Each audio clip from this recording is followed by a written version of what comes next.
Hey, Kliq This fans, want to get closer to the show than ever? Join Kliq This TV. Kliq This TV offers early commercial-free access to wrestling's hottest podcast, plus live audience tapings of their show every friggin' week. Head to kliqthistv.com now and get inside the show that's just too sweet.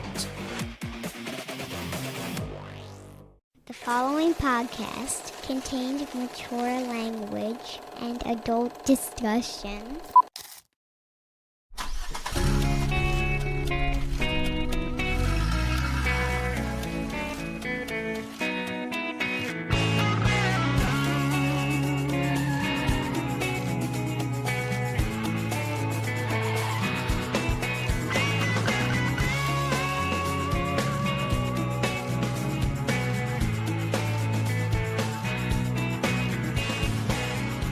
All right, Kliq This, the Kevin Nash podcast, episode 203. I'm here with Kev. I'm Shawn. Kevin guilted me into watching some more basketball. He was talking to me about the great games that I missed, and I was like, all right, I'll fucking watch it. So until last night's game, where the fucking referees just basically allowed no holds barred against Wemby to fucking, you could arm bar him, you could fucking do whatever you want. I mean, it's just like, send in the white hack. But if you're a coach or a player even, is it kind of like the NFL and the NBA where you can't be critical of officials publicly, or you can be fined? You'll get fined at the end of the game. I mean, if you said it at the press conference. Right. And that's what I mean. They're just going to give you they'll technical the fuck. They'll sit your ass in the back. They'll give you 2 technicals and throw you off the bench. But when something is egregious, like it's right there on camera, like you could probably cut, if you went in and you cut a video of all of the times that you were talking about with me today. I watched one today. Well, did somebody assemble? Okay. Yeah, there was. And it was in the first. It was in the first 9 minutes. Like that guy should have been fouled out at the 8-minute point of the first quarter. Then he, on top of that, he grabs Castle by his hair and yanks him down. I mean. So does the league ever have to answer for any of that? Because these are franchises, right? I don't know. I mean, if you're sending a guy from FanDuel up the way to tell fucking the guard that he's done for the night.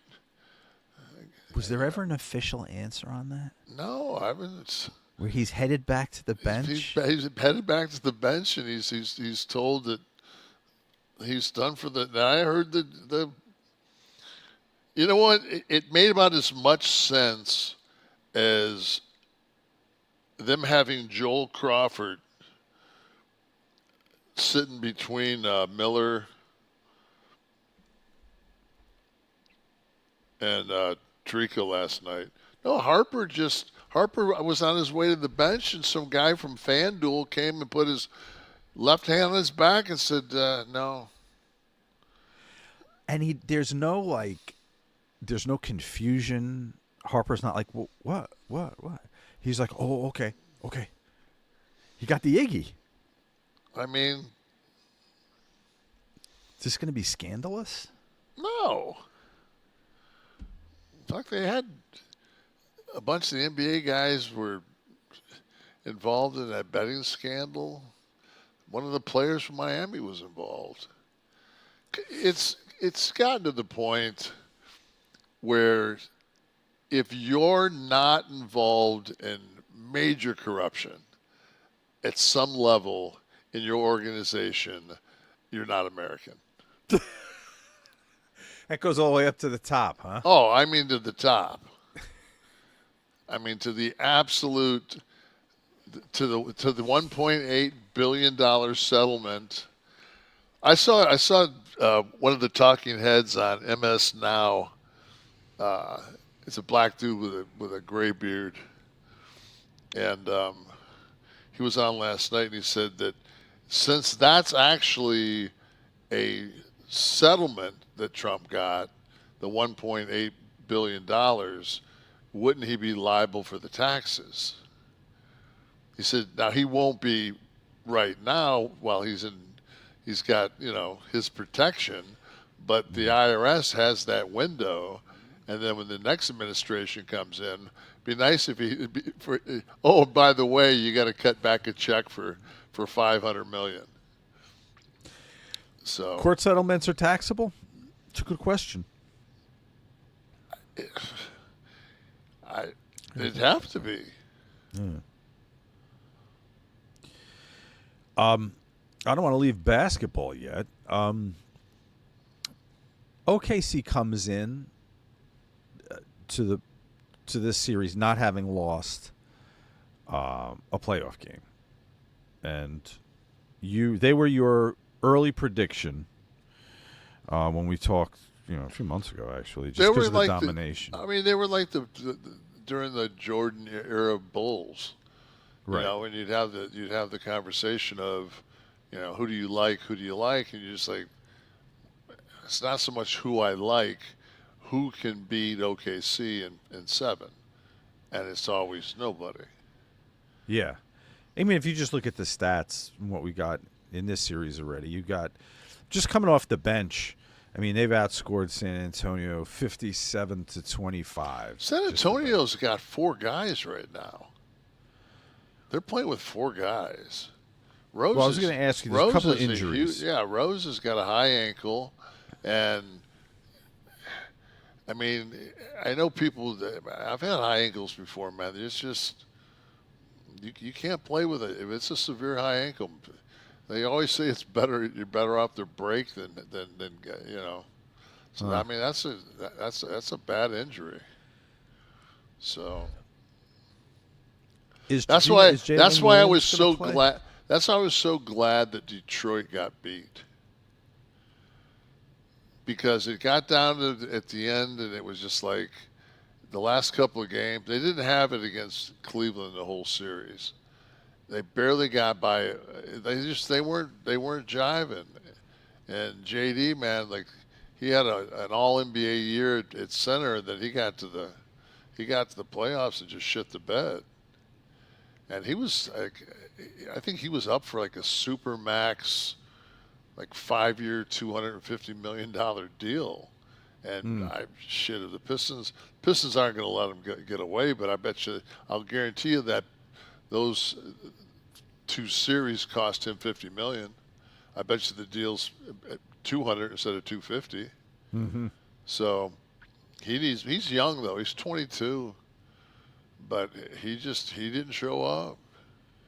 And I would rather Cade not tear his Achilles and play next year and get another piece of the puzzle, because neither the Knicks, Cleveland, or Detroit's going to beat OKC.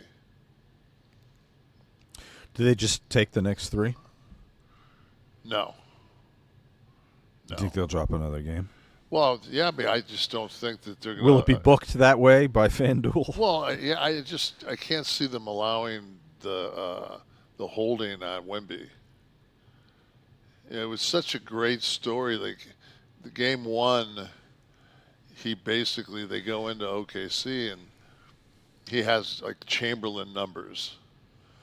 He basically plays like Chamberlain, and I think he had 43 and 24, four yeah, 5 24 blocks. fucking boards. Yeah, it's just he's the youngest to ever have a 40-20 playoff game. So, no, he's fun to watch. I'll guarantee you that bullshit that went down in game 2 wouldn't have went down if Popovich was on the bench. Oh, right. But if you could choose one coach, what was it? Did you guys see Danhausen cursing the Cavs? Put the curse on them, yeah. One coach. Well, obviously it worked. one coach that you play for, that you'd want to be your coach. God, Pros, I mean, 'cause college, I doesn't don't, matter. I don't know because I mean it's such a.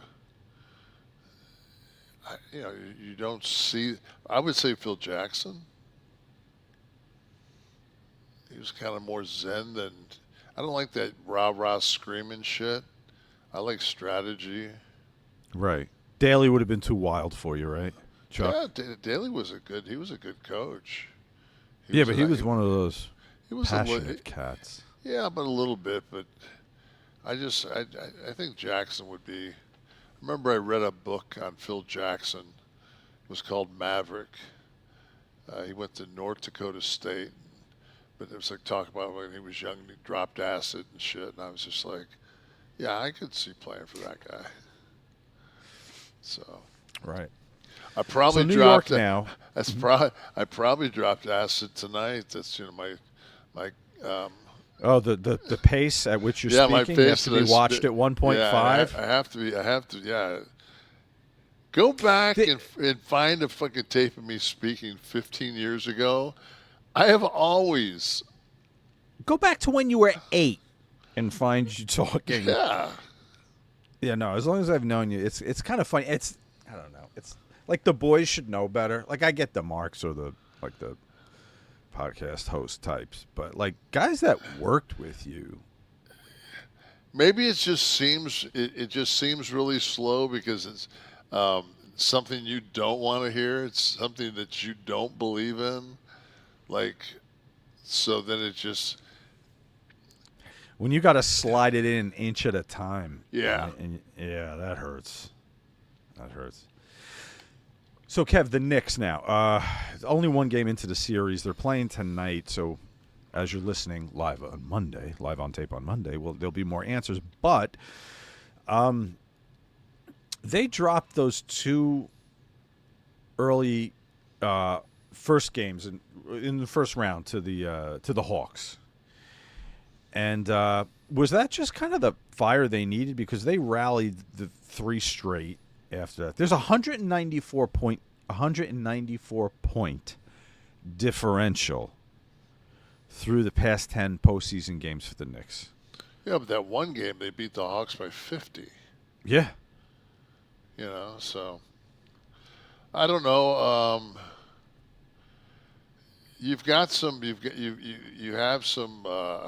Like Robinson, you need him to play, but at the same time, he's a 33% free throw shooter. Free throw shooter, yeah. So I mean, there's some. And Towns is, Towns can't play all the minutes. So how are you from the stripe? Horrible. Is it a height thing? I'm not being a dick, No, because guys that were notoriously bad free throw shooters, Chris Dudley. Look at Wemby. I know, but exception to the rule. Even Shaq, right? Yeah, but I just don't think we spend the time. I shot like low 70s over in Europe. So I think it becomes psychological to a lot of guys. Mm-hmm. I just wondered if like the arc was different because higher up, closer than that. Chamberlain was a horrible free throw shooter. All right. But Jabbar wasn't. Right. Jabbar was probably a 73, 74% career. Right. I just think you can either shoot or you can't. Did you spend a lot of time as a young player? God, I used to. There was a guy on my team named. There was a guy on my team named Bertelkamp. He started some at wing, some at point. He was a local kid that played at. God, was it Bearden? Yeah, Bearden High School in Knoxville, and we would shoot after every practice. We would shoot together, and he'd rebound. I'd shoot free throw. I mean, I'd shoot at least 100 on top of what we did at practice. Do you have a hoop at home? in the back? When I was a kid? When you were a kid. I mean, not really. There were those press board, and you'd fucking tear the rim down every fucking month. Oh, I was going to say, what does that really mean? There was you had a hoop, but you didn't. But there was you fucking destroyed it, is what you did. But there was no room. You had, like you could shoot straight on, but like from the house next to you was, like you couldn't play ball. Right. It just was the setup was fucked up. But there was a Catholic school, like a New York City block away from me, that had two goals, and they had the double rims with the chain nets. Mm-hmm. Your sister played, right? Yeah.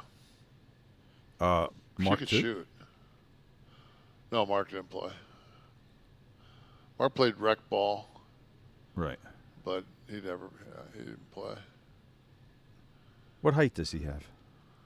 6'1". Oh, okay. Wow. All right. So I saw a picture of your sister. She's quite tall for a lady. Yeah, she's 6'2", 6'3". Yeah. My sister started her first game as a freshman on varsity against Etzel Ford. She had 28 points and 18 rebounds. As a freshman. Yeah. Did she play in college? Yeah. Wow. Yeah. See, today there was no opportunity back then. There was no WNBA back then. So, like. No. But. Was she underneath? She had to be, right? 6'2". Oh, yeah. Yeah. She had collegially, I know she had over, I know she had 1,000 points and 1,000 rebounds. Fantastic. Where'd she go? Oakland University. All right. Those Nash kids with their power moves. You know what's a power move for you guys out there? If you're ever injured, hiring Morgan & Morgan, America's largest injury firm, Bam. That's a power move. 100 offices nationwide, more than 1,000 lawyers with $30 billion recovered, over 500,000 clients. Those stats are no joke. Morgan & Morgan has a proven track record of fighting to get you full and fair compensation. In Florida alone, a client recently received $6.1 million after the insurance company's best offer, $100,000. Georgia, another client recently received $29.5 million in settlement, and Nashville here, and I have another client awarded $10.6 million. If you're injured by the negligence of another, you deserve to be paid, and they understand that at Morgan & Morgan, and they know how to get it done.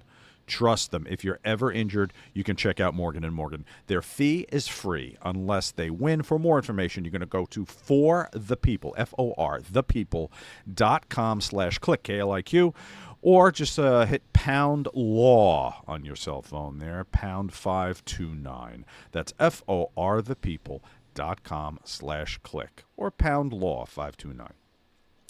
This is a paid advertisement. Thank you, Morgan & Morgan. You know what they're not going to be able to save you from? Probably the only thing? This bond market, Kevin. Worldwide bond market.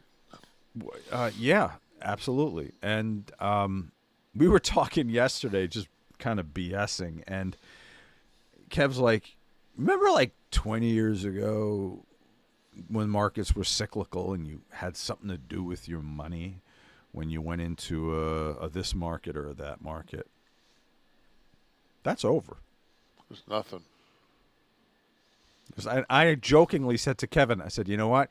Cash it out, stick it under your mattress. Kevin goes, the value of the dollar. I was like, son of a bitch, you can't even have cash. No, cash is. And then on top of that, I was talking to a friend of mine, and he told me that I'm not invested in crypto, and that's where I'm fucking up. Oh. And I said to him, I'm sorry, man. I said, number one, I'm 67 years old. and there's something that's not tangible that's backed by a fiat currency. It's not just like a double-double. With zero track record. You can't predict any. History can give you no prediction. Nothing. On performance. It's not based on anything. Yeah.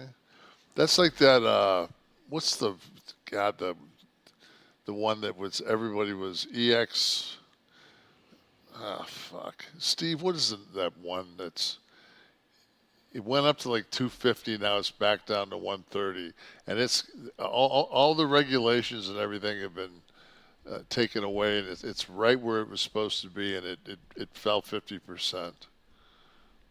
NXT, is that it?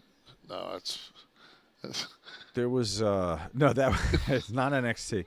It's EX. What is it? What is that? The second ETX. No, it's only three. It's only three. ETH, Ethereum. No, it's just. It's not it just is 3 letters. It sells for like I think it closed today at about $1.50, $1.30. XRP? Yeah, maybe that's it. Yeah, okay. Doge? No. So XRP, what's can you look, are you looking at it? I can look at, okay. Did it go up to like 230? 1373. Where's this high point? Its high was right there, probably at inception. 1543 today at. No, that's not it. This is worth. I'm talking like $1.30, like $1.30. Oh, $1.30? Oh my God. I don't know. I don't want any of them though. Keep them. Fuck it. I don't waste some more time on it. Keep it. XRP. I feel like I give all my money to Casper the Friendly Ghost. And I have him. I have him and I have him. XRP is $1.37. I think. Yeah, XRP. I'm looking so at that's here. it. Yeah. So see, right. So XRP. Now see if it was like 230. Like it was like $2.30. Where's this? Yeah, 52 week low, 113. It's got to be that. Where's the high at? The high was $3. Yeah, that's it. That's the one, and that's the one. I had a guy call me up, and he says to me, he says, I don't have the cash. Can you loan me $10,000 so I can buy this XRP? And I said, why would I possibly give you $10,000 when you're going to put into something that's going to lose money? If you don't have the money for it, and I don't believe it's going to make money, it's kind of like it's a suicide mission. Yeah, like why would I do that? I've got to call him. Could you ask him a question for me? I need to know where these guys base their opinions.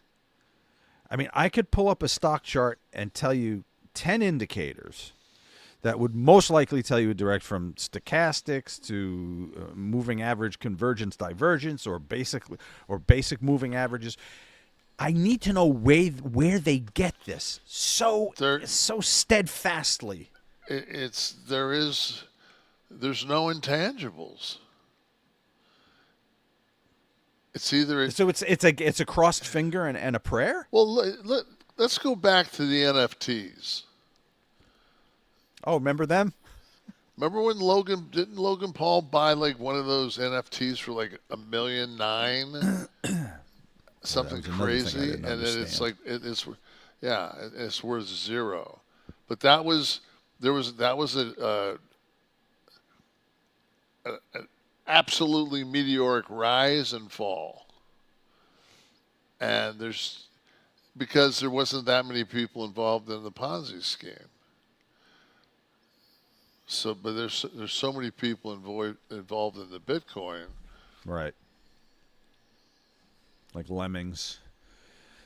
Lemmings led to their death. I'm waiting. I'm waiting for Trump's to bottom out. Then I'm going all in, and I get to have dinner with the president. So that's right. That was the big gimmick. yeah.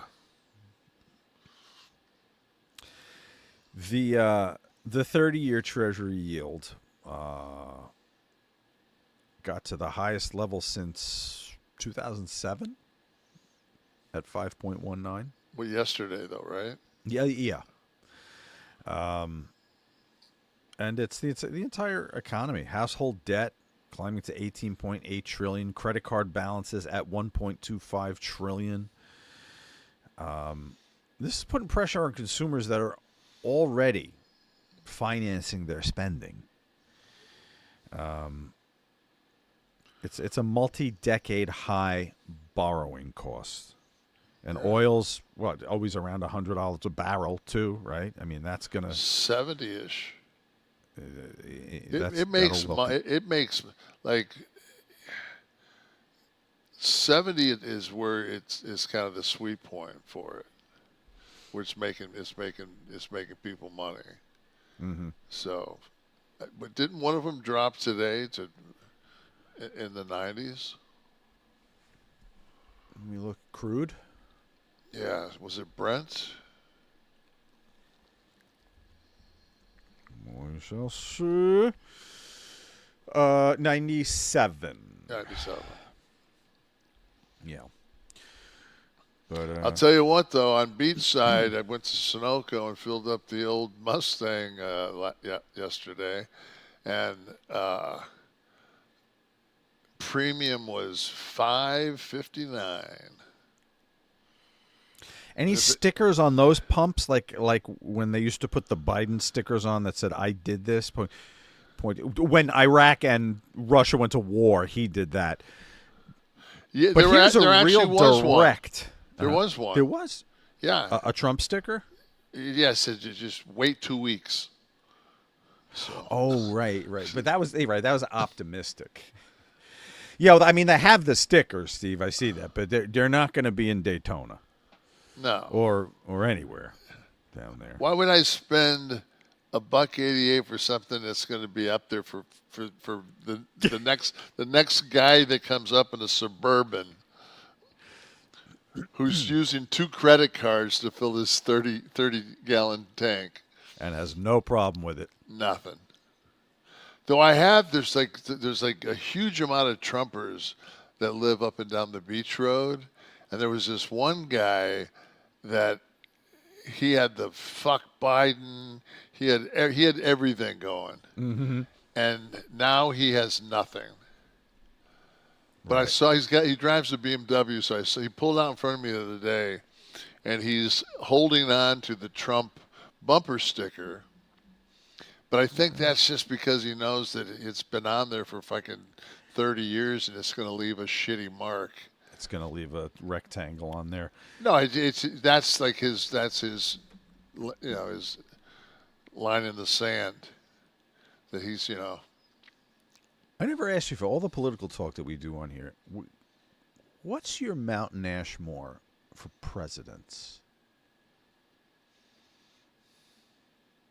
If you had to put 4 up there. I mean, of course they're presidents, but your presidents. Lincoln, Kennedy, Clinton, Obama.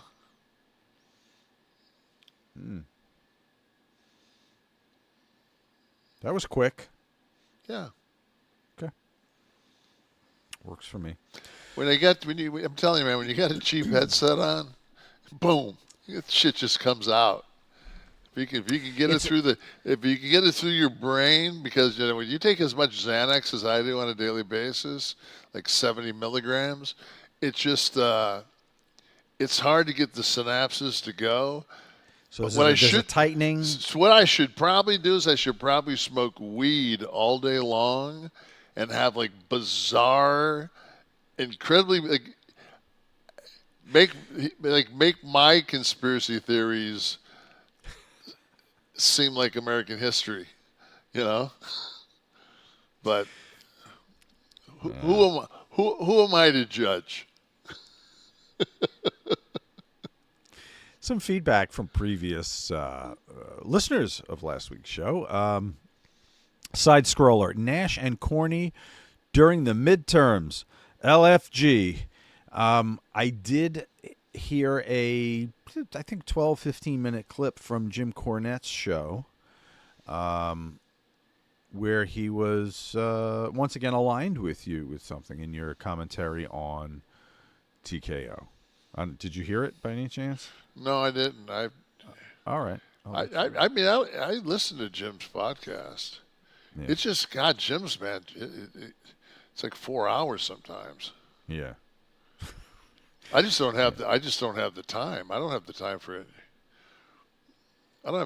I'm still at that point in my life where, like, if it's like a 2-minute commercial on a YouTube thing, like I'm gone. Oh, if you have to sit, you can't skip it. If I can't skip it, I'm gone. What was that, Steve? One of our 11 soft members. Did they have a question or comment about that? No? All right. Anthony Potts.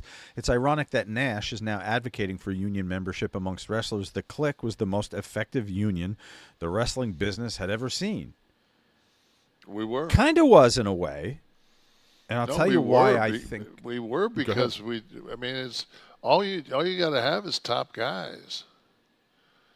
Exactly. People always say, "Oh, you'll never have a union because the top guys will never advocate for the other wrestlers." Bullshit. Now, the Kliq, it's become a very popular thing where they shit on the Kliq, because of the Kliq did this, whatever. But I do know that you guys were, even if there was someone you didn't like necessarily personally, didn't get along with, if they were good for business, you went to Vince about them. Is that correct? Yeah, all the time. So it was kind of unionized.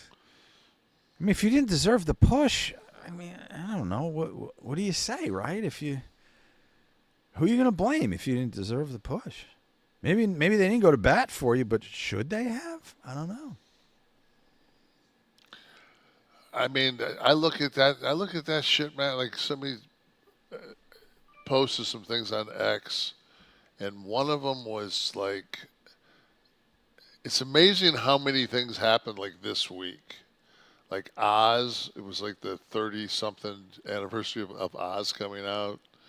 And like there was a couple of Oz came out. Was he trans? What? I missed this. No, he was full on. Okay. Full on. So Oz comes out. It's an important week in history. Then I didn't realize that. But and you think back of how long ago it was. And I mean, it's crystal clear in my mind. It just doesn't fucking matter. Like, it doesn't matter what the Kliq did. It doesn't, this curtain call was this week. Oh, right. It was like the 30th anniversary of the curtain call. Maybe it doesn't matter to you, but I think I don't think it's accurate to say it doesn't matter in wrestling. You know how many wrestlers I've heard say in interviews, shows, the documentaries and stuff, they have you to thank for contracts. That matters. I think it does. I mean, I'm more proud of the policies I helped create. I mean, than probably anything else. I always stuck up for the guys. Before that, I remember when we went to India, and we had to get. I was the champion, and we had to get a barrage of fucking shots. And my wife was pregnant, and I was just like, "Fuck, man!" Like, so and we were getting shit pay. Like we'd go to Great Britain, and fucking we'd be gone for 21 days, and come home and have like an $8,000 check. I mean, and Shane, Shane Douglas will tell you how bad the payments were. And we were going to go to India, and we were going to do, I think we did 4 or 5 shots over there. And I said to Vince, I said, like, there's a lot of the guys don't want to go. I said, can you guarantee the top of the card to get, when we get off the plane in JFK, because it was right before Christmas, I said, can you give the top of the card a check for $10K and bottom card check for $5K? So just cut it at intermission. And lo and behold, JJ was at the airport and everybody got their checks. Wow. So it was a small thing to do, but I mean, there was a lot. And for guys like me, man, like that, you couldn't. I lived in the smallest track home because I remember when Bischoff met me, he was just like, he came to my house, and he's been dealing with Hogan in that giant, and he goes to my house. I live in a little 2,300 square foot, four bedroom, 2.5 bath, just a little tiny home. I had a Mercedes and a Bronco. It's like, I wasn't living high on the hog. Your first document that you signed for WWE, is that one of those, like, 15 shots a year at $1,000 or something? Yeah. 15 shots at $100. 1,500 total. Right. 1,500 total. Yeah. Yeah. Kind of hard to set up a portfolio with that kind of guaranteed money coming in. Go into the bank and drop that down and I made more than that as being a paper boy. Yeah. I mean, you make more than that, but that was all they had to guarantee you. And so, yeah, I think there's a lot of significance in what the Kliq did for wrestling as a whole. And a lot of dicks, those today. Guys. I heard we're all dicks. I saw somebody talking about Shawn Michaels. What a dick he was. Well, Kevin, it was actually after his documentary. It was after Shawn. I got to get this out. He's kind of different now. A little bit.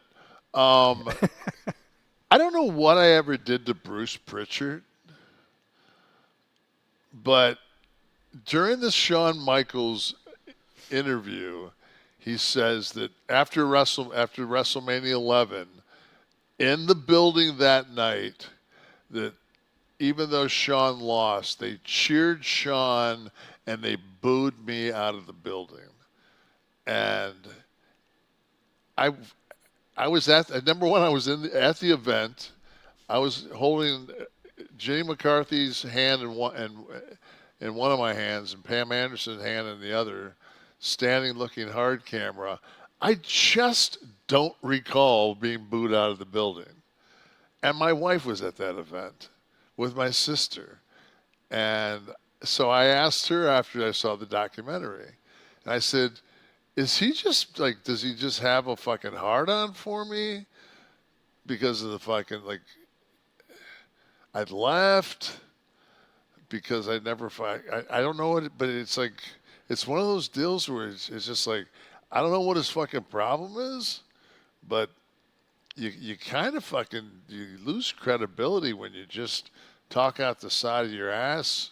Just, I mean, if you're your office boy, then that's fine. I get it, but I have to say that I didn't get booed out of the building. Yeah, these things are all on video. That's how this works. So you could always check that. Maybe kind of like that the pop I got when I came out to wrestle Goldberg in that match at Starrcade. They were definitely booing.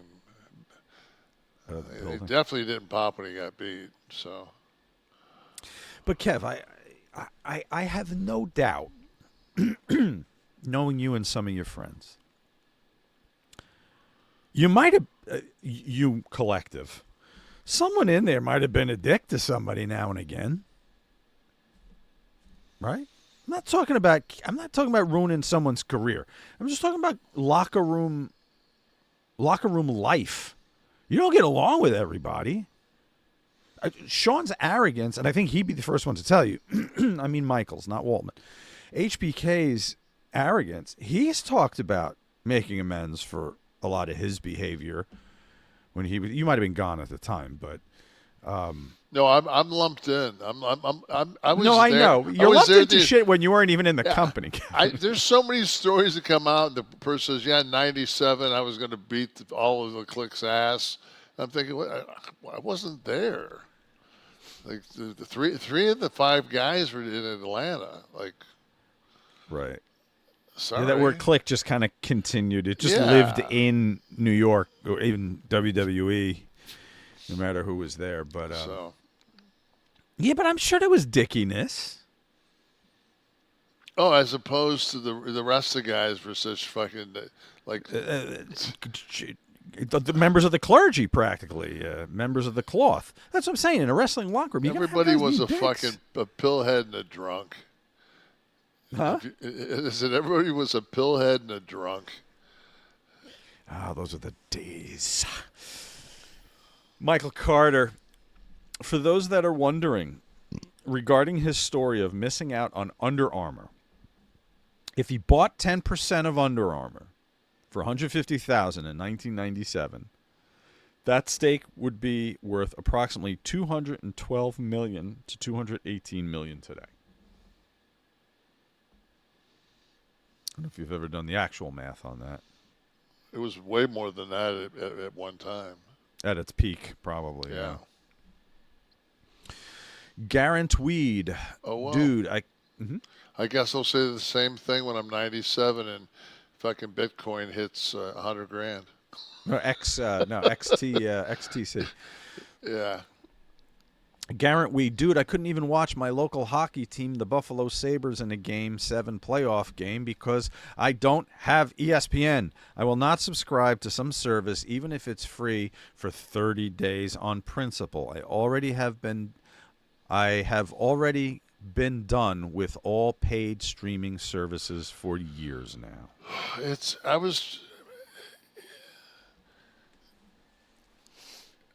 Like right now, it's nice because the games are either on NBC or they're on ESPN. So. Yeah, but this is gonna be the way of the new world. Everything's gonna be streamed. Yeah, it won't be running cable. I agree that, but it also there becomes a time where. Like, do I really need to watch? Like, I heard that for Thanksgiving this year, the NFL has a Wednesday night game, a Thursday night game, the Thursday. Yeah, that's going to be then the Thanksgiving Friday. game. Then I think Saturday, and I think it's like 5 days of games on a different streamer each game during Thanksgiving. There it is. Thanksgiving Eve will be Green Bay at the LA Rams.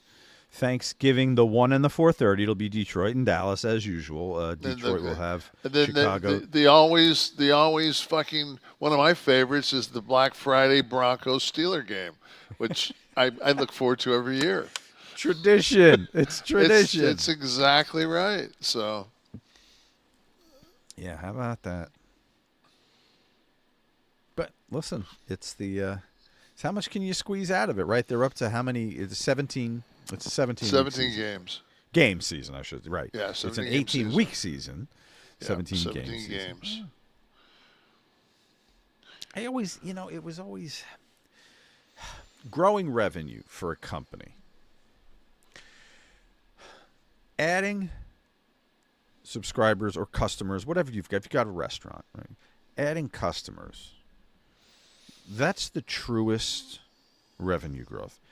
Jacking up prices, it adds to the bottom line. You can print out your fucking QuickBooks sheet every year and say, yep, we increased revenue by 15%. You charged the same people 15% more. Extend the NFL an extra week. Growing revenue. You're not growing revenue. You're multiplying the product. That's all. It could be the same. So I always in my companies, I always resisted that as a valid metric. Let's squeeze another show in here. We'll get to 18, kayfabe commentaries. At our height, we got to 18 shows a year. There were companies that just filmed guys sitting there like a head on a platter, but we had fully produced shows. They were written with script and format. They were lit, shot, catered.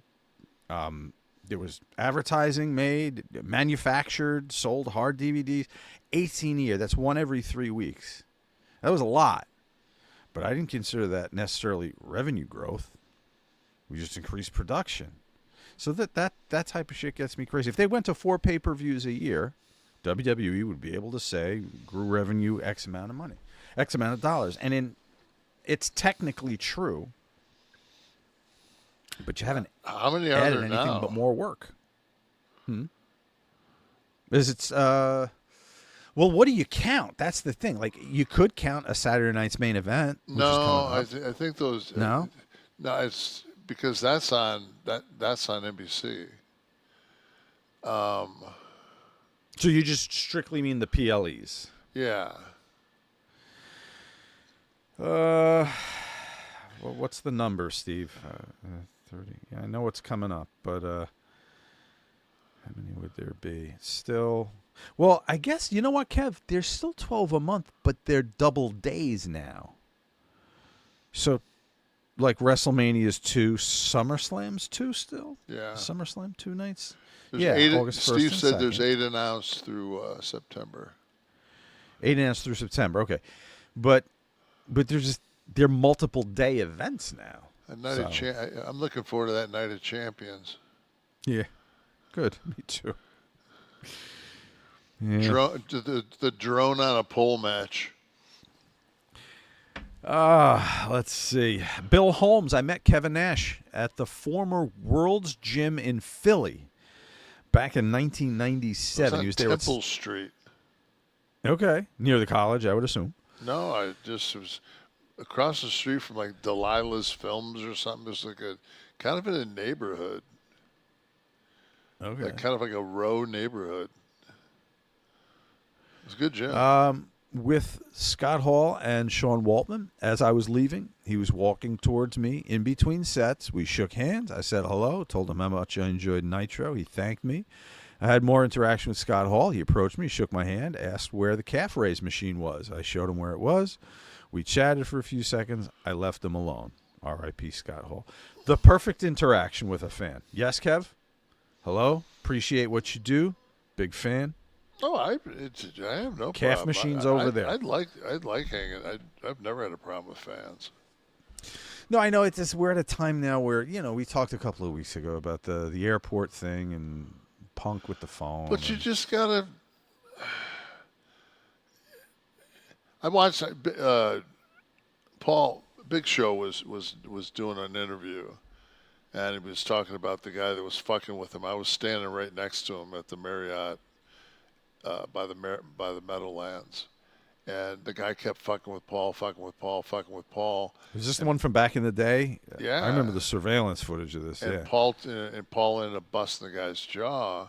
But like Paul says, like I turned around and the guy kind of made a movement, and Paul's like, I didn't know whether he had a knife or not. Mm-hmm. He says, but I was young. Like that guy fucked with Steve McMichael first, because the three of us were checking in.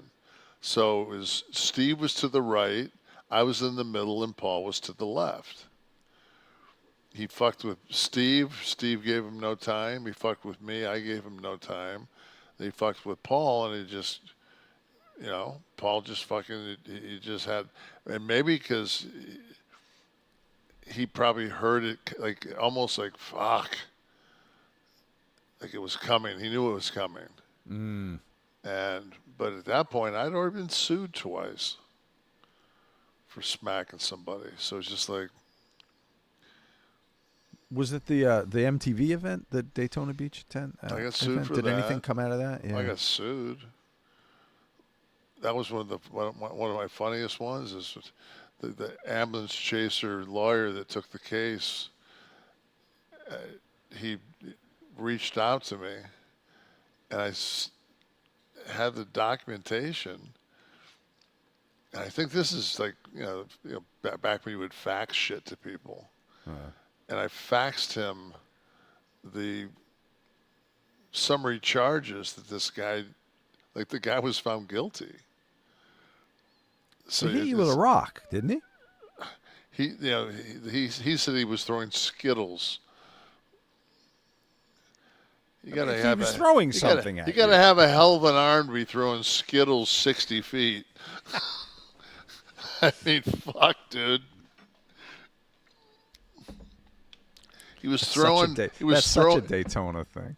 He was throwing a rock. I was throwing Skittles. He was throwing. No, it was Panama City. Oh, what's the difference? I don't know. Florida. What's the difference? Yeah, homeboy needs to relax with his fucking Skittles. You know what I'd suggest to him? Starting off his mornings, Kev, instead of with his coffee, which clearly is loading him with way too much caffeine. That's my problem. I'm just whacked out of my mind. You need more caffeine, apparently. You're having too much mud water, Kevin, is your problem. Okay. We're going to get you straightened out here, all right? Mud water, what the hell am I talking about? I'm talking about my coffee alternative. Listen, last couple of days is a perfect example. I'm getting my ass kicked by the fluctuations in weather up here and the vacillating temperatures. And I do not need to add coffee to my already tenuous morning. I do love the taste of coffee, though. And so mud water comes into our lives and helps with my sensitivity to caffeine. Okay, the original blend, it's the one I'm holding here. This is the coffee flavor. There are different flavors, but this, I want to taste the coffee. All right, so this is a coffee alternative made with cacao, chai, turmeric, functional mushrooms like reishi and lion's mane. You get the warm, focused boost without that wired buzz and resultant midday crash. So if you're not ready to go off coffee completely, that's fine. There's the low calf coffee made with the Arabica beans here. I'm gonna do this right while we're on the air. Have my warmed my guest booker mug, my warmed milk. Well, it's water with a little bit of milk in it because I need a little something, and I want to get that froth. Their OG blend, by the way, contains cacao and chai for a hint of caffeine and a hot chocolate-like flavor. They do give you the frother with it here. And there it is. It goes right in. You can hear that. All right. I am frothed. I did it with a spoon in it last time, Kev, as you remember, which didn't work as well as this. And here I am. Now I'm rocking my mud water. Phenomenal. Guys, we're talking up to 43% off, courtesy of us for our listeners. Are you ready to make the switch to cleaner energy? Head to WTR. Mudwater's MUDWTR, as you see on the screen there. Grab your starter kit today. Right now, our listeners are getting the exclusive deal up to 43% off the starter kit, plus free shipping and a free rechargeable frother. That's the jammy I'm holding here. When you use the code KLIQ, K-L-I-Q. That's right, up to 43% off with the code KLIQ, K-L-I-Q, at MUDWTR.com. After you purchase, they're going to ask you how you found them, and you're going to tell them, click this. Exactly like that. You should be like, click this. Righty. If you want to be part of the live audience, like our friends here in the 11 Soft Club, you're going to go to KliqThisTV.com. Join the 11 Soft Club. You get to ask Kev some questions here. You get to. I wanted to say that Kyle Busch died today. The race car driver. Got a little blurb up on the screen from Steve earlier. I just saw with Kyle Busch. I saw it, and I have to say I don't know who that. I didn't know who that was when I saw it. I mean, Obviously knew he was a NASCAR driver because of the article. But he'd been hospitalized with a severe illness.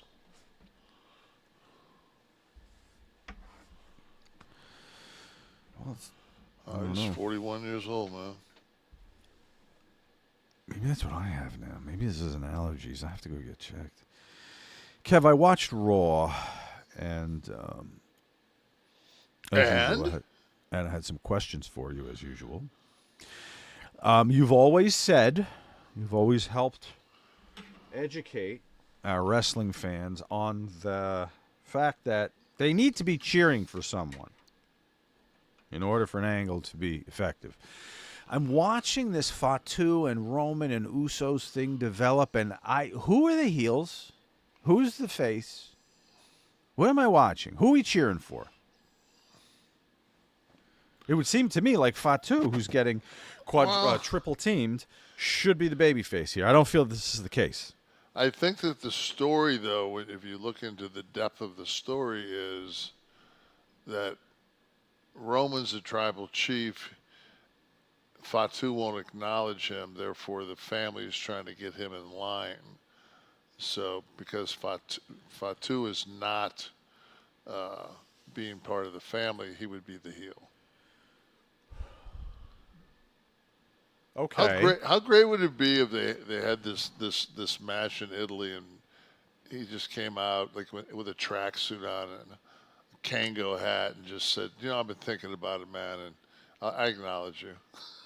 It just turned and walked away.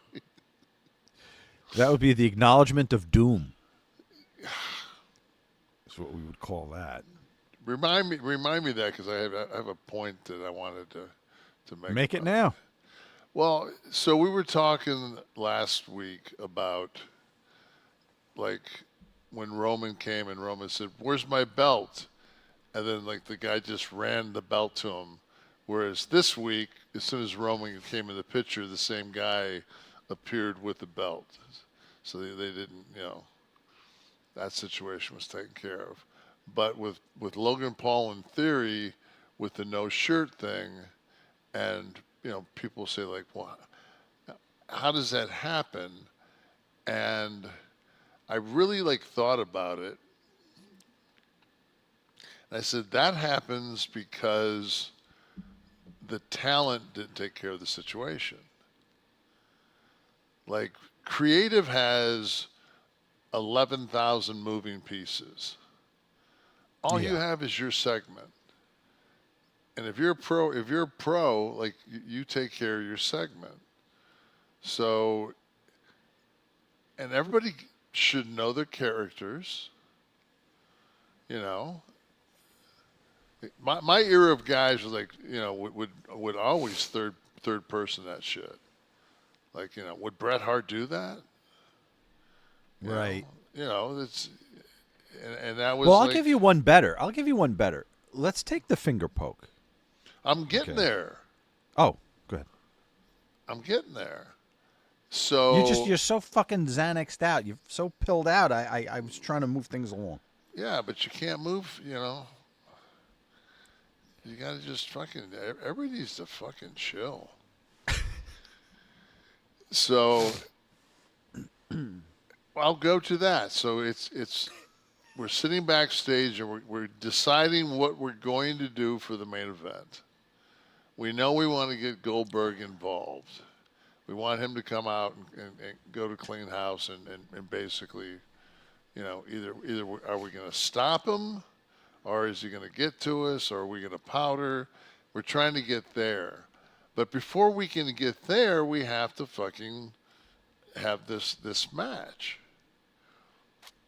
And they pitch it to me as like, you guys go out there and like go 4 or 5 minutes, and then like you obviously put him over. And I'm like, I said, it's a work already. So we're gonna work a work. So we're gonna go out and have a fake wrestling fight, but we want it to appear to be a real wrestling fight. And then somewhere out of that, we're going to slip on a banana peel, wink, wink, and I'm going to put Hulk over. So it's a movie about we're making a movie in the movie, but then it's not really a movie that It's you're not a making movie, in the no. movie. So when they said, I said, why would my character, why would I let somebody punch me in the face like 8 times, and then knowing that I was going to, the goal at the end of the night was for me to lay down. I said, either we got to go a different way, or if I'm going to lay down and that's what you want, I said, you have to make it so obvious that nobody can miss what I'm doing. And that's where the finger poke of doom came. Right. Now, if you look at it from a psychological standpoint of what I just laid out, and people say that killed. No, it didn't. It was the right answer for what they wanted to do. Right. So I would have had my shirt on. Before I asked the announce girl, I would have had my shirt on, and I would have made sure that Logan had his shirt on. Right. Because we're going someplace. Unless we're going to go eat fucking food at Sonic's and sit in the fucking truck. I don't know, but... The Brock thing with Oba's challenge, that was a surprise. But Yes. I felt like that shit on the retirement moment a little bit, which was a moment. But was it ever... I don't remember seeing anywhere where Brock said he retired. Well, that's the implication, right? That's what they do. But that's with the that's the booths. work. People hate it when they got. Everybody got. So that was part of the plan, you would say. I don't know. Back then. I don't know. But it sure as fuck made me sit the fuck up in my chair. JCW Lunacy. New episodes every Thursday night at 7 p.m. on YouTube. For over 25 years, JCW has delivered the very best in pro wrestling entertainment, bringing fans deep storytelling drama, gut-busting comedy, and unbelievable in-ring action. From wild characters to unforgettable rivalries, don't miss a single moment. Tune in every Thursday night at 7 p.m. on YouTube. JCW Lunacy. Last week, I was complaining that I didn't think Braun Breaker got his moment after his Saturday night, after his PLE appearance. And then I'm going to say the same thing this week. I mean, he ran down and made the save at the end, but again, I think it's treading water. Why can't you just get a push? Why can't it just be a push? Because you can't have too many things going in the same direction at one time. I mean, the money is him and Seth, right? That's where this has to go. But you can't just dissolve units and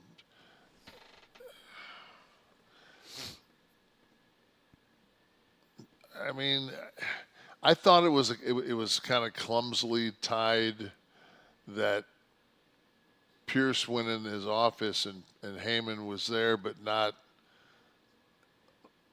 like if I was Heyman and that was my segment, I would have been sitting in Pierce's desk. If he has a desk, if there was a desk present. If not, I would have fucking found one. Mm-hmm. But I would have had my feet up on his desk because he's at this point like, what the fuck? And he goes, and have him start to cut a promo, and Paul just flap the piece of paper out and let it unfold and say, I got the contract right here. We can do this in Italy. Made Italy a lot more, I mean, and now where do you go with it?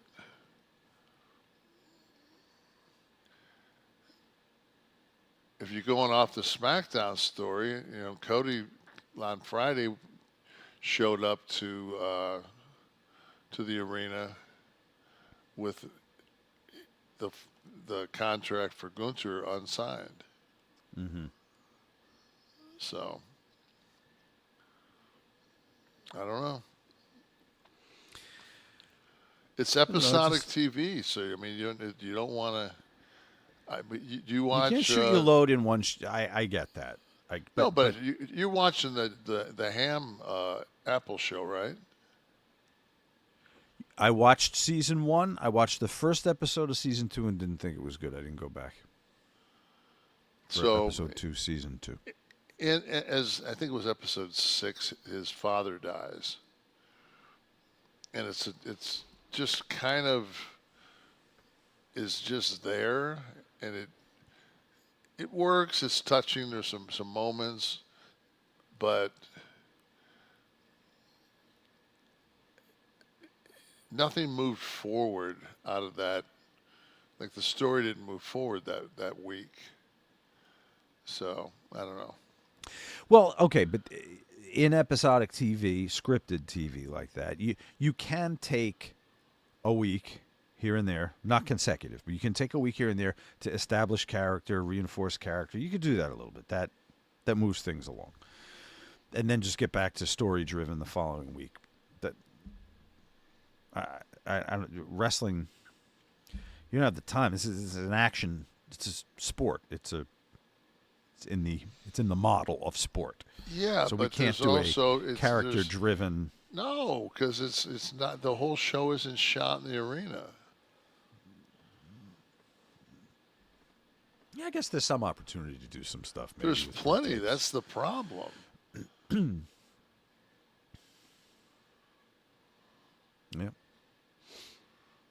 What did you? Were you happy with the broadcast? Do you really want to? I enjoyed the show. Okay. I don't know if I mean, at my age, I'm sure it's. Like I always say, I'm not their demographic. A 67-year-old white man, but I really don't want to watch 6 guys with hoods on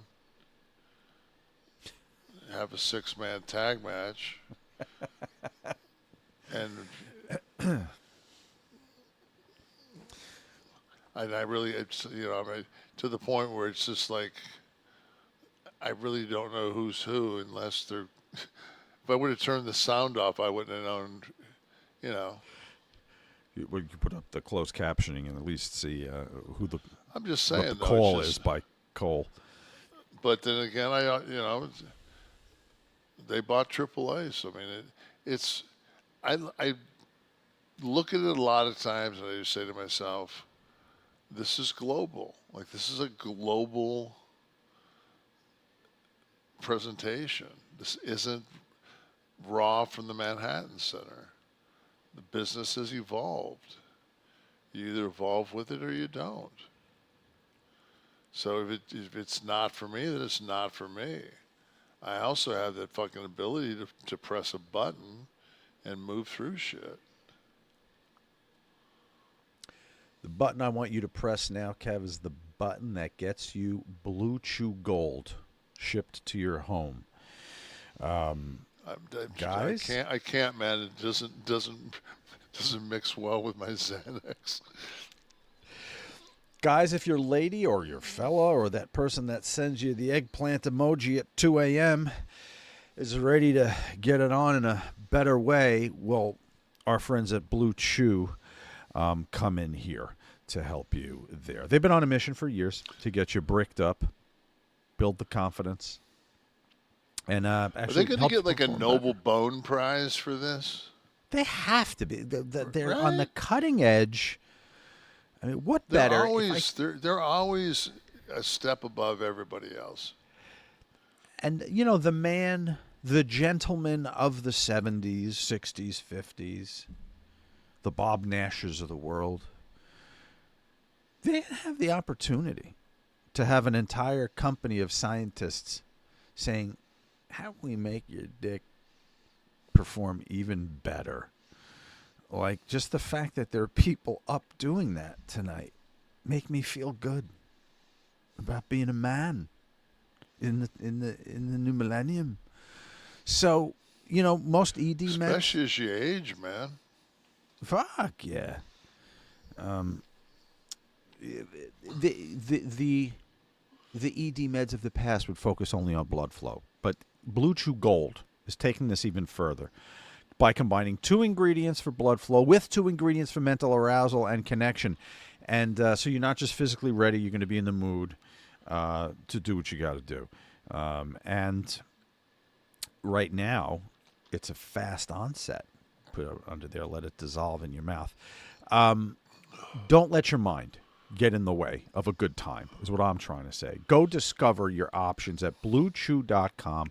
As always, special deal for the Kliq This family, our listeners here. Right now, when you buy 2 months of Blue Chew Gold, you get the 3rd month for free with promo code NASH. That's promo code NASH. BlueChew.com is where you're going to go for that, plus more details and important safety information. And we thank Blue Chew for sponsoring Kliq This. From day one, 203 Goddamn episodes. Kev, last week we had a celebrity Florida Man jersey, guys. So you have to do yours this week. We'll do it in a minute.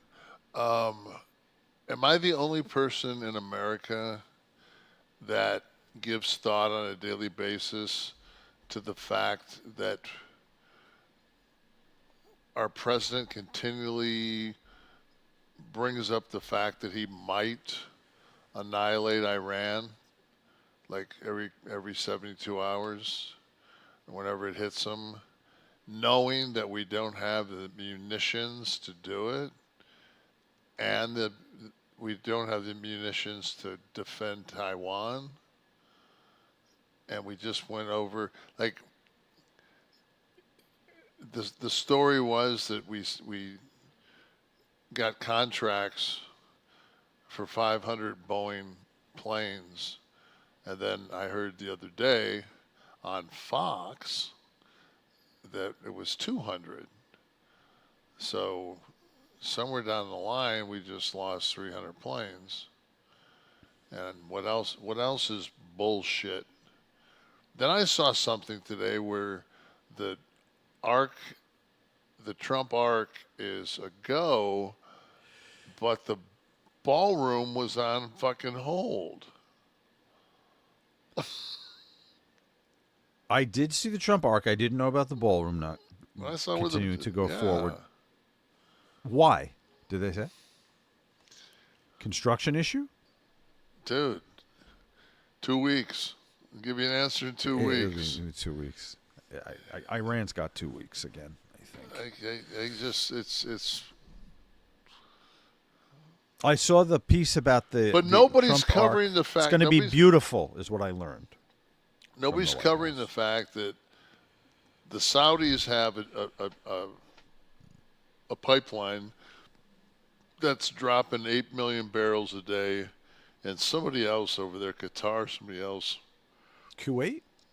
I don't know. One of the other countries has a pipeline that's dumping about between 900,000 and 1.7 barrels a day, and completely away from the Straits.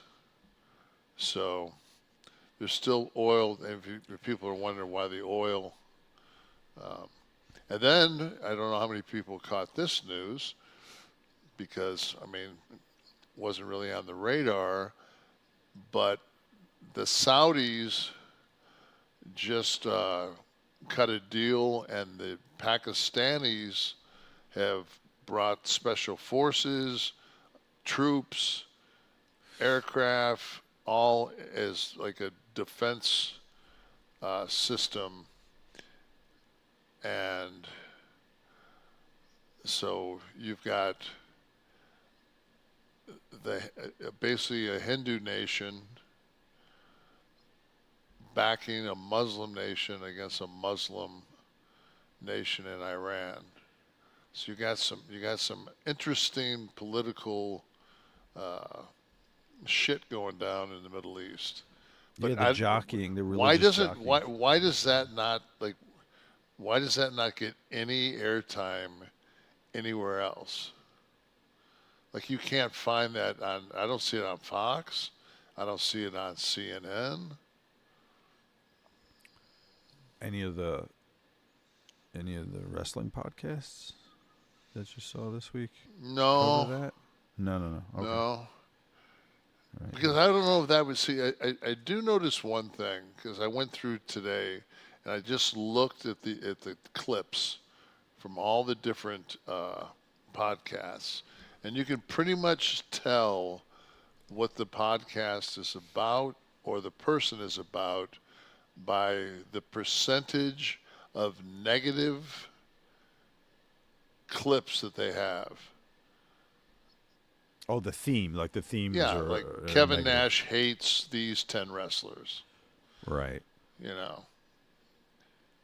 So it's one of those things where it just, and if that's the case, and I believe there was somebody that was, I can't think of who it was off the top of my head, but they actually made reference to the fact that they were going to do a nice piece on Trish, but it didn't get any hits, so they changed it to a hit piece in order to get the hits, which I think was my point of my whole thing last week, wasn't it?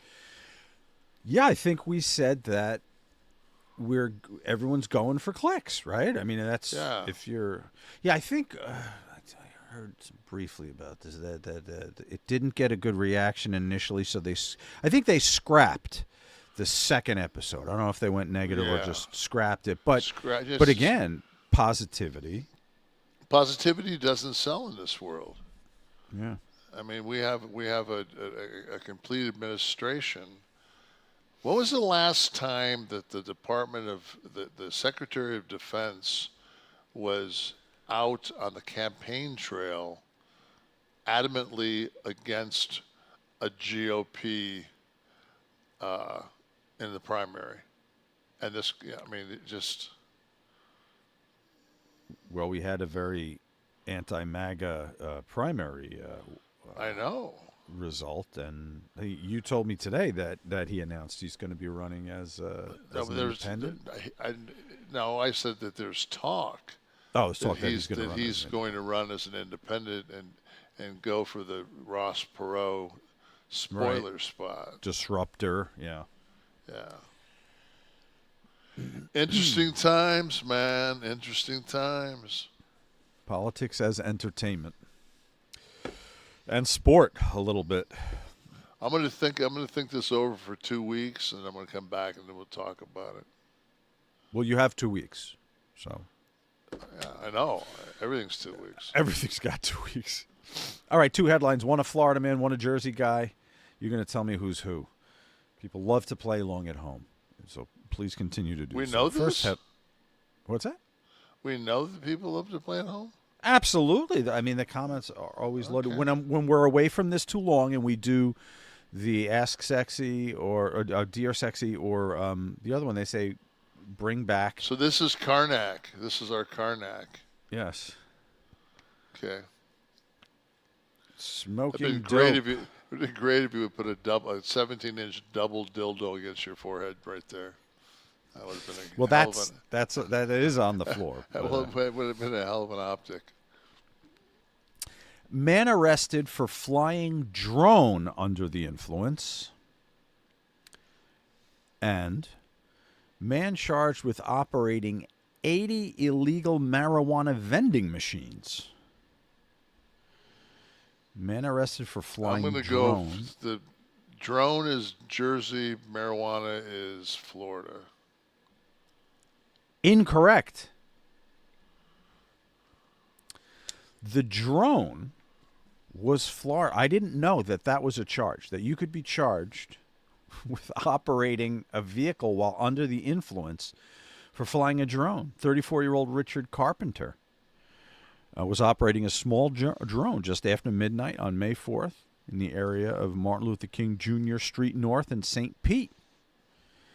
And according to an affidavit reported by 10 Tampa Bay News, investigators said Carpenter was flying his drone while intoxicated at a very low altitude.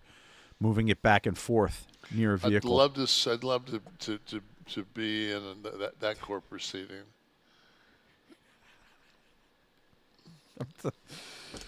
It's you can DWI yourself or DWD. And would that pertain to a kite? well, I think that it's not mechanical, so maybe not. That's the angle I would go with. I would, if I were the judge, I would not. But can't you get case. DUI if you're on a bicycle and you fuck up? Okay, that's okay, right? Moving vehicle. I mean, though it's mechanical, it's not. It's powered by you. I don't know. Yeah, well, I mean, to keep the public safe, and that's a very positive statement, so we don't want too much of that on the show, but to keep the public safe, I would think that, someone drunk on a bike, zipping around where kids are playing, you probably could charge them. Have you noticed this? Let me ask you a question. Have you noticed, number one, the magnitude of electric bikes has picked up? I hate them. And I hate them. They're all over the place here. They don't adhere to the same traffic laws as motor vehicles. They're supposed to. If I had $100 for every time one of those passed me on the right-hand lane going the wrong direction. Mm-hmm. Yeah. No, they're supposed to follow. I had two of them today. Do you guys have down there, do you have the robots that deliver food yet? They're all over the place up here. I first saw it on my daughter's campus, and now they're in the streets in the city. Did you see where it was in? I think it was in Atlanta, where the autonomous vehicles, were circling this cul-de-sac. They had it ended up being 50 of them showed up, and it was I watched the news story, and you could almost tell that this bitch that was being spoken to by the press was behind the phone calls to all ordering all of these to show up. Yeah, it was very. She wanted a little. She wanted a little moment. I thought so, but then I said to myself, "Who takes it? Who takes that chance? Would you get into a vehicle that was?" There's nobody was driving except a computer. Oh wait, so these aren't the little robots? No, these are cars. Oh, cars. These are the taxis. Yeah, no. Just no. Who is the fuck is the guy that just gets out of LAX and goes, "Yeah, man, that's me." Mm. Especially if it's a Tesla. Every time you watch one of those things on Instagram and they hit something and catch on fire, it's I don't want to be part of that. There they are. There they are. With all the camera gimmicks. Waymo. Yeah. No, I need a driver still. Preferably from Pakistan. Good defense. And we have to throw we have to throw into the mix that Pakistan is a nuclear power. They have nuclear weapons. Game changer. Yeah. Don't believe anybody else in that region has them except Israel. What about India? India does. Okay. But they're actually considered Asia. Right. Well, Pakistan's in Asia. They're they're right next to India. fucking. They're right next. They're below India, so they're in pretty good proximity of. Listen, if you have a fucking nuke, it almost doesn't matter where you are. Right. You have capabilities you probably shouldn't to destroy an entire fucking planet. I still do. Man, when were those no nukes concerts? Like 60? Was it 60? Have you ever heard the conspiracy theory of the Samson Project? Does it involve the cutting of hair? No, Okay. but it is involved with that biblical story. It's a conspiracy where the Israelis have planted like 4,000 nuclear devices around the world. So if they ever get taken out by a nuclear strike, that they have the ability to. The Samson Yeah, Option. there it is. A deterrent strategy of massive retaliation with nuclear weapons as a last resort against any country whose military has invaded or destroyed much of Israel. So they'll be launched from outside of Israel so that they can access the country that was the aggressor. Okay. Yep. Popularized by Seymour Hersh's 1991 book, The Samson Option, Israel's Nuclear Arsenal and American Foreign Policy. Bill Maher went out a rant on Friday, and he was saying, he was basically saying how everybody had turned anti-Israel, and he just went on and on and on and backing his position on Israel. He said that, and I think that, I mean, he's a very, very staunch supporter of Israel. And I don't think there's anybody that has a brain that doesn't realize that everyone around Israel wants them fucking gone. I mean, they're not exactly miscongeniality in the Middle East. But also, Bill Maher has to take some responsibility in some of the actions that Netanyahu has let the IDF do, that makes it makes their stance seem very polarized, and it's just,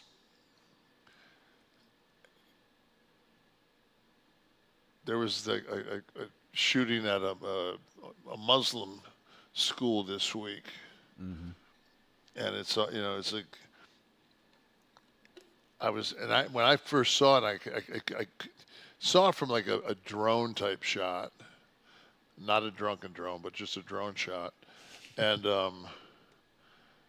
I thought it looked like I could see that they were ethnic, and I thought like, oh please, dear God, don't let some fucking anti-Semite fucking have killed some young Jewish kids. But they ended up, none of the kids got injured either way. But it's just, man, like, what a fucked up world that we live in. I mean, on a daily basis, like, you go on, and like the worst thing you can do is pick up your phone and go on any social media, because whether, like, there was a thing today, and it showed a backhoe. And this backhoe is smashing solar panels. And where was this? The caption is that this is in Beirut, and it's the Israelis that are smashing the solar panels, because I guess something came out earlier where they were only on the offensive for Hamas. And then right after that, they showed like 4 or 5 different aerial views of cluster munitions being used, which are fucking horrific, man, when you see the devastation that those cluster bombs. And then they showed a tent, and it was like a white tent, and then somebody dropped white phosphorus from above into it. Who was in the tent? Was it like a medical tent, or what? Just was like a white, like a refugee tent. But they put this all off on the Israelis, and there was nothing that indicated that any of it was Israeli based or Israeli backed. Mm-hmm. But it's it's that narrative, and if we're not smart enough to look at it and go, well, that could be anything. That could be us dropping the cluster munitions in Iran. We have to be critical. We have to be critical thinkers. Yeah, you have to, and it's just That's a question. But at the same time, it's like Bill Maher has to at least acknowledge that they're not exactly without some skin in this game. I mean, I think that the final count was 40,000 women and children that were killed in that Gaza attack. Before we had access to all this information and news and before the internet, I guess, the only narrative we had the choice to accept was the one that was written for us. Right. And we had one written for us on this side of the fence, and the people on the other side of the fence had a narrative written for them by their national news, Al Jazeera, whoever it would have been at the time. And we had one story. It was it. I mean, I remember I was in high school. I was a senior in high school when Desert Storm happened. So there was always that, I'm of the age. But there was one story. It was it. We got what we got on a few of the news channels, and that was it. Now, not only do you can cross the line and see the information that the other side's preparing, and it's like, and then throw into that how much misinformation there is. Oh, there's, I would say... Nobody knows what the fuck is going on. I would say now. 90% of it is misinformation. Yeah. Which really exacerbates the problem, because you don't even have a nation parroting the same call to action. Within a nation, you've got infighting. And then you've got the larger issue, the larger global issue. It's got to be the most fucked up time in history, right? I mean, it has to be. Yeah, because like we talked about, I mean, just the Pakistan thing. So did that really go down? Because I haven't had any hard news. Steve, if you look that up right now, has Pakistan and the Saudi Arabians worked out a deal, and has Pakistan put soldiers and aircraft in Saudi Arabia? Can you just see if anything comes up? And Strategic Mutual Defense Agreement. Pakistan has deployed 8,000 troops. I would call that yes. And a squadron of F-17 fighter jets. The assignment allows the possibility of deploying up to 80,000 Pakistani troops to help secure the kingdom's borders. Yeah, I would say that that's probably going on. Didn't see Rachel Maddow or fucking Sean Hannity talking about that. You know, the precursor to World War is usually when the tag teams start lining up. Usually when they start coming to the ring and deciding in the Royal Rumble what what number we're on here, who they're going to be working with. Well, I mean, So that's a very interesting news item right there. The strategic defense. of a nuclear power in Saudi Arabia. So not only can you pay and get the WWE, but if you got enough coin, you can get some nuclear. So You could have a run-in from 8,000 troops. So presently. it makes that clash and Saudi look like a go. Yeah. We got to get through Italy first. I think everything's all right over there still. I don't know. I mean, got a lot of civil unrest with the Muslims and the West Africans everywhere in Europe. I went to Rome, and I mean, there was a couple of West Africans hanging around the Colosseum trying to sell trinkets, but I don't remember them. Like, they were very kind and just kind of asked me if I wanted to be scammed. I was going to say, there were a fair share in Naples around the train station, and they... Yeah, you just kind of... It's like anything else, like, you know, your It's wife wears... It's 90% how you handle yourself. Your wife wears a clutch. You know, that's against her body. It's like you don't wear any jewelry. Wear a... And then Does as the soon as you- Florida laws transfer? Can you wear a piece? Can you carry? No, but as soon as I get Probably into a not. country, I buy a shiv. I immediately buy a blade. I mean, I can't bring a gun to a gunfight, but I can definitely have a knife in a knife fight. No, not a knife in a knife fight. All right, back with Kliq This, the Kevin Nash podcast. I'm wearing my Raycon earbuds. I wear them every week now. I love them because, unlike a lot of these noise-canceling things out there, I want to hear a little of my environment. I want to hear my voice. I don't want to only hear the other voices in my head and the voices of those with whom we do a show every week. So if you're someone who likes to, let's say, get outside, take a walk, sit at the park, take a break outdoors, just hang out, it's nice to have something that helps you stay focused without the distraction, okay? And what I'm talking about here is Raycon's Everyday Earbuds Classics, okay? They become my go-to here every week. You can see them in my ears. The active noise cancellation helps block out background noise so I can really stay in the zone, whether I'm listening to music, catching up on podcasts, or taking calls. Everything sounds clear, immersive, makes it easier to stay present and focused, even when I'm out and about.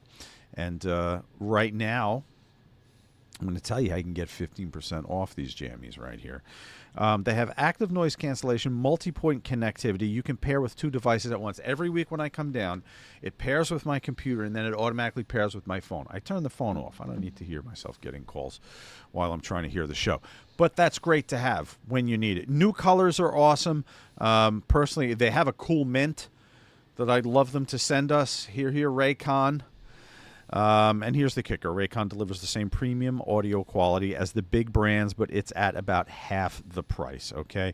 And in over 3 million happy customers, 30-day happiness guarantee, there's zero reason to overpay for your earbuds. The Everyday Earbuds Classic are the perfect addition to your everyday routine. Go to buyraycon.com/Kliq, K-L-I-Q, to get 15% off.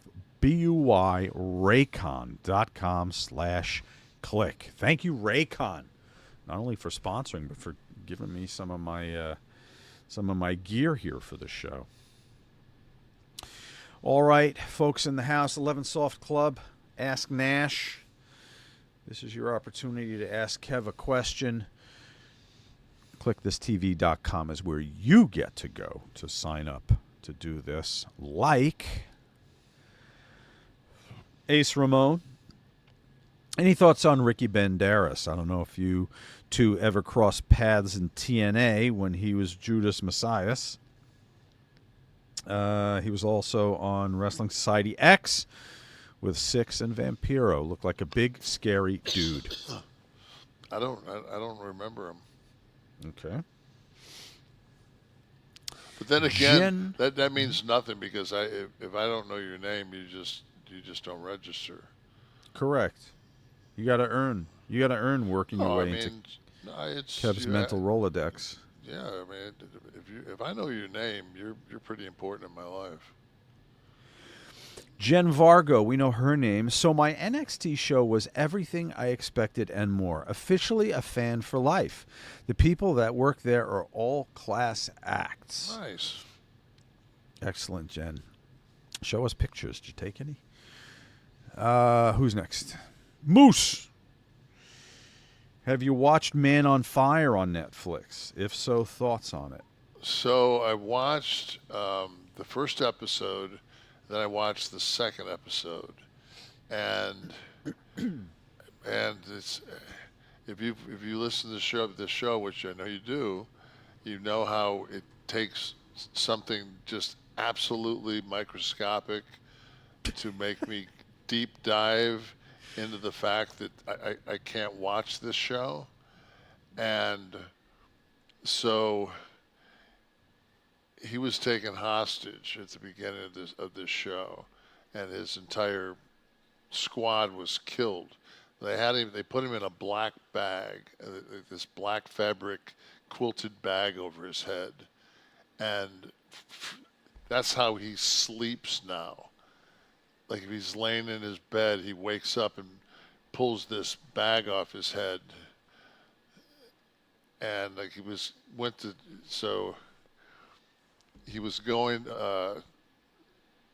to an operation, and he's on the plane and he's going to get some shut eye, and he goes to put the black bag over his head, and the guy with him's like, "What are you doing?" And he just stops, puts the black bag away, and puts on shades. And I was just like, I'm done.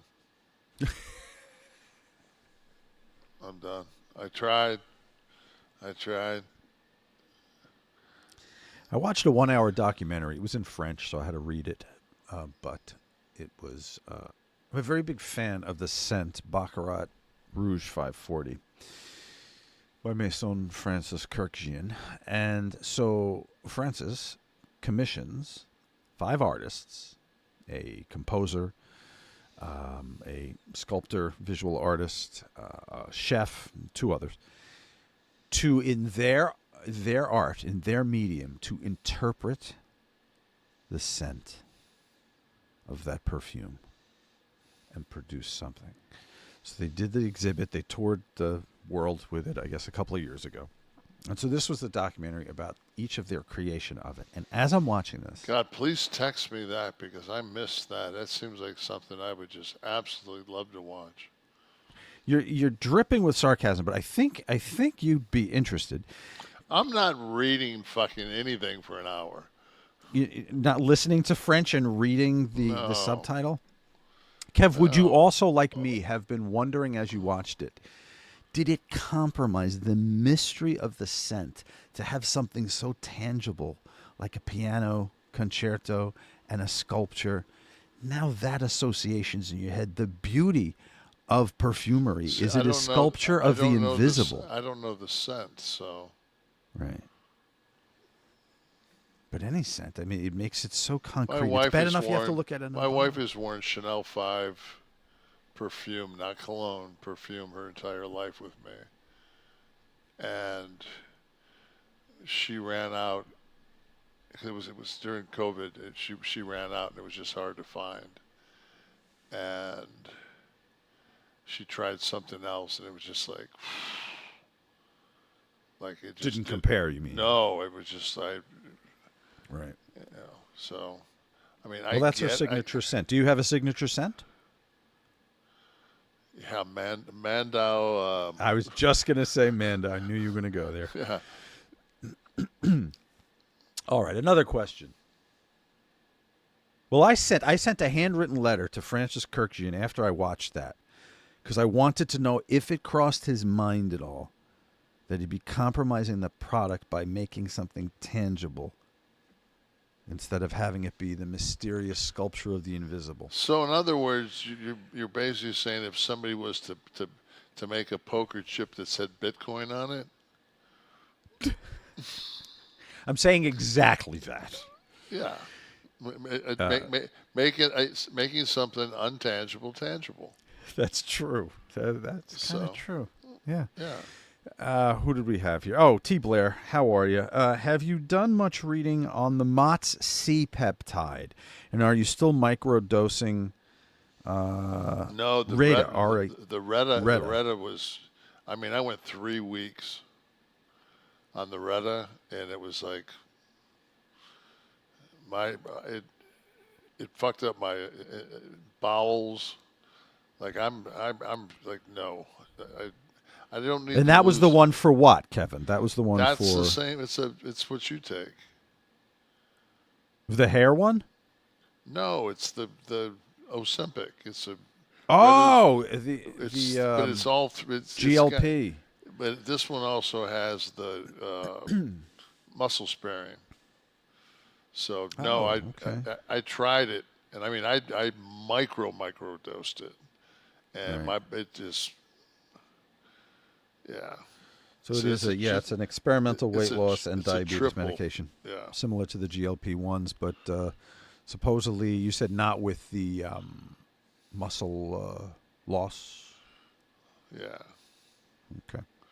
All so right. no, I tried that, and then MOTS-c, I have tried. The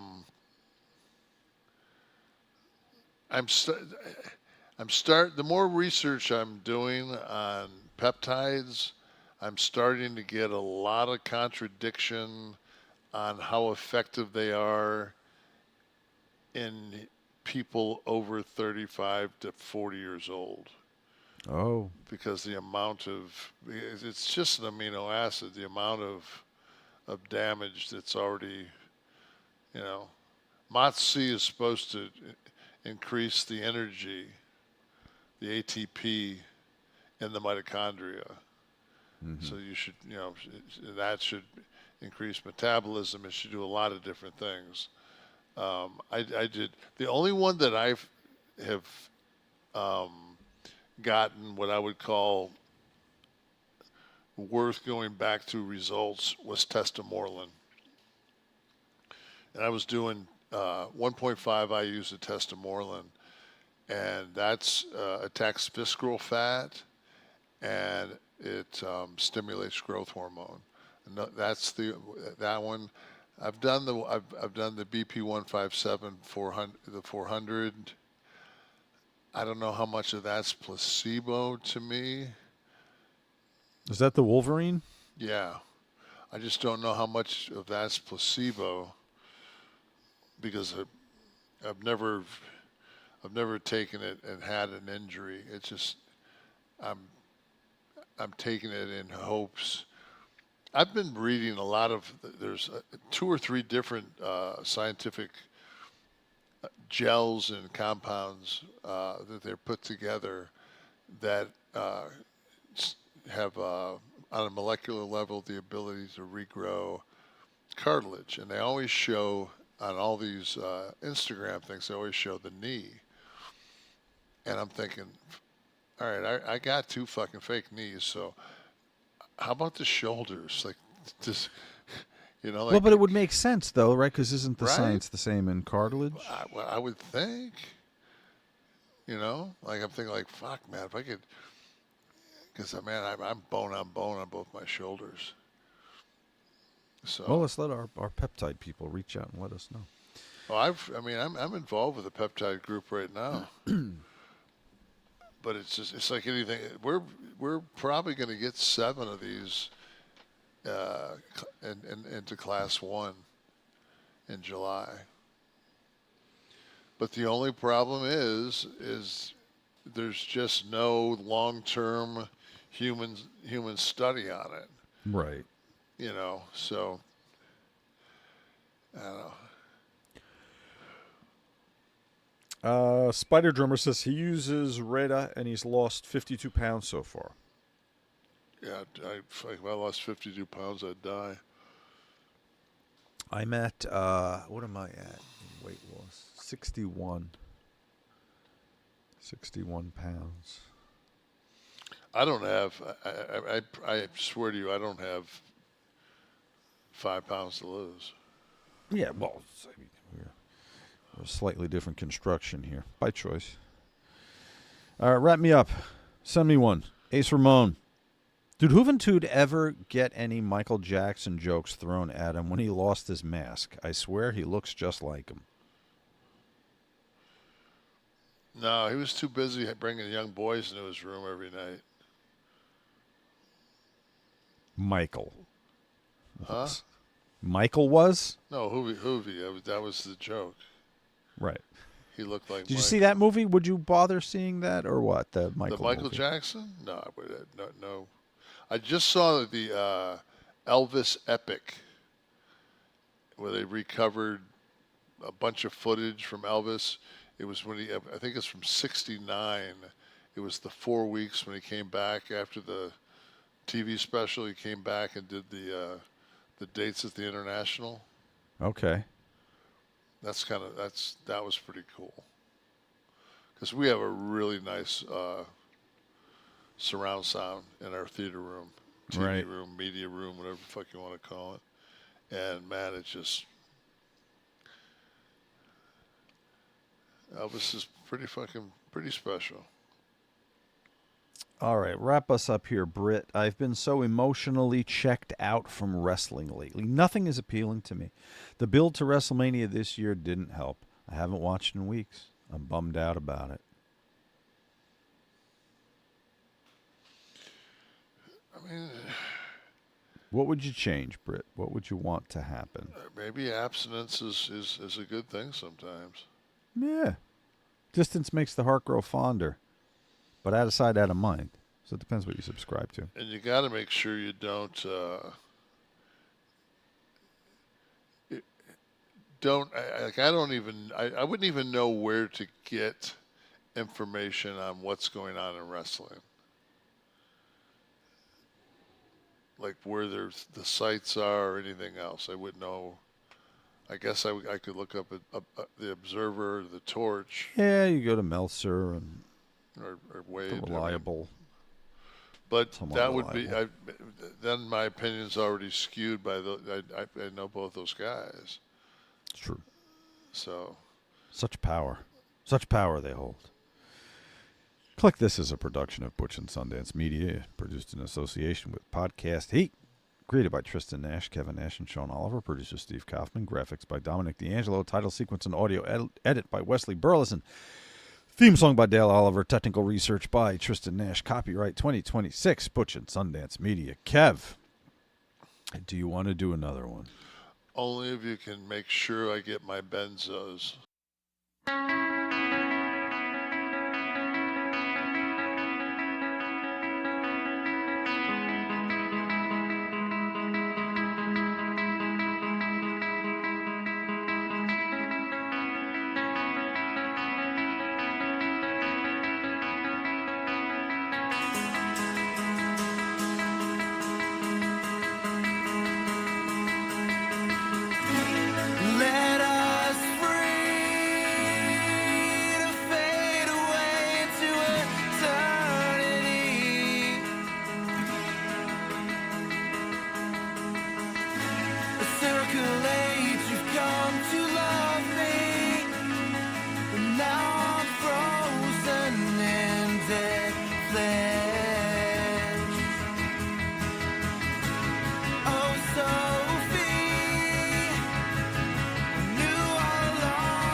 Customer service never answers a thing.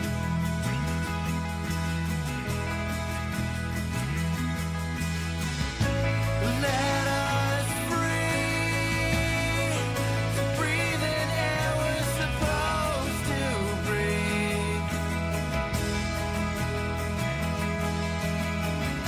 Through twists and turns you've come to love me.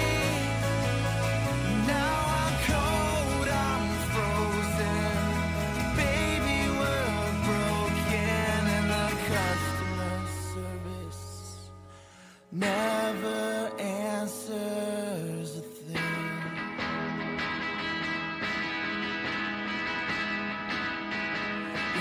customer service. Now